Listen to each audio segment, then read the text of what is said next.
ஓம் சாந்தி. 24/4/2025 காலை முரளி. ஓம் சாந்தி.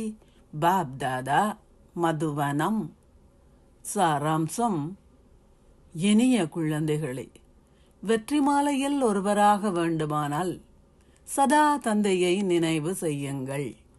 உங்கள் நேரத்தை வீணாக்காதீர்கள். இந்த கல்வியில் முழு கவனம் செலுத்துங்கள். கேள்வி: தந்தை தனது குழந்தைகளிடம் விடுக்கும் வேண்டுகோள் என்ன? பதில்: இனிய குழந்தைகளே, தொடர்ந்தும் நன்றாக கற்க வேண்டும் என தந்தை உங்களிடம் வேண்டுகோள் விடுக்கின்றார். தந்தையின் தாடியின் கௌரவத்தை பேணுங்கள்.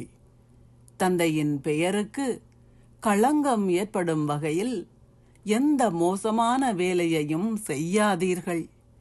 உண்மையான தந்தைக்கும் உண்மையான ஆசிரியருக்கும் சத்குருவிற்கும் அவதூறு விளைவிக்காதீர்கள். நீங்கள் தொடர்ந்தும் கற்கும் பொழுது தூய்மையாக இருப்பீர்கள் என்று சத்தியம் செய்யுங்கள். பாடல்: உங்களை கண்டதனால் நாங்கள் அனைத்தையும் கண்டுவிட்டோம். பூமி வானம் அனைத்தும் எங்களுக்கே சொந்தம். ஓம் சாந்தி. தாரணைக்கான சாராம்சம். 1. இன்று நீங்கள் கற்கின்றீர்கள்.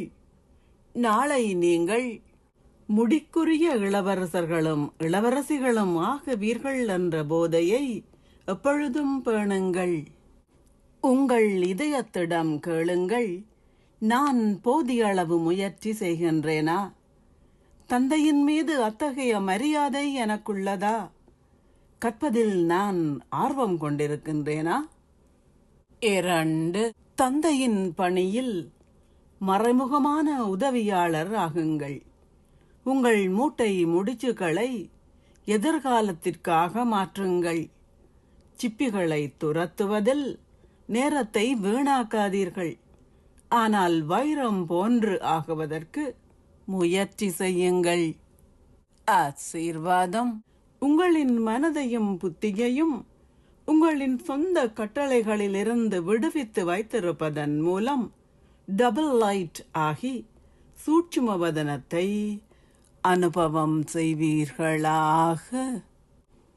உங்களின் எண்ணங்களின் சக்தியை, அதாவது உங்களின் மனதையும் புத்தியையும் சதா உங்களின் சொந்த கட்டளைகளிலிருந்து விடுபட்டவையாக வைத்திருங்கள்.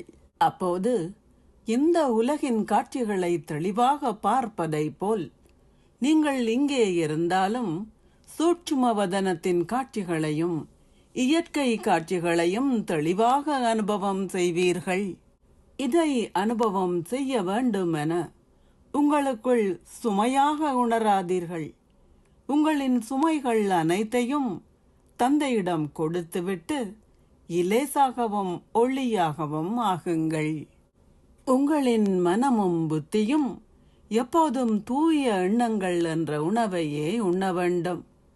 ஒருபோதும் வீணானவை அல்லது பாவ எண்ணங்கள் என்ற தூய்மையற்ற உணவை உண்ணாதீர்கள்.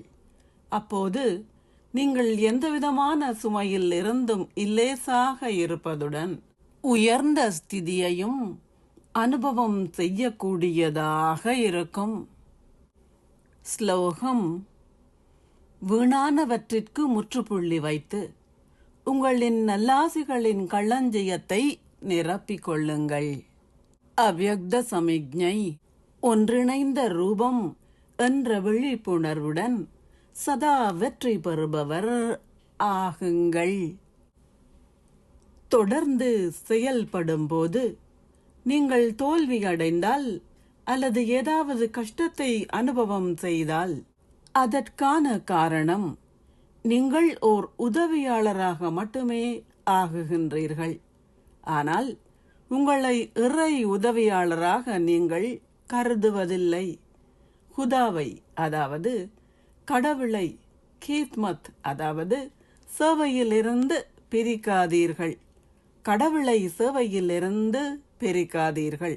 பெயரே குதா கீத்மத்கார், அதாவது கடவுளின் உதவியாளர் என்று இருக்கும்போது நீங்கள் ஏன் ஒன்றிணைந்து இருப்பதிலிருந்து பிரிகின்றீர்கள்?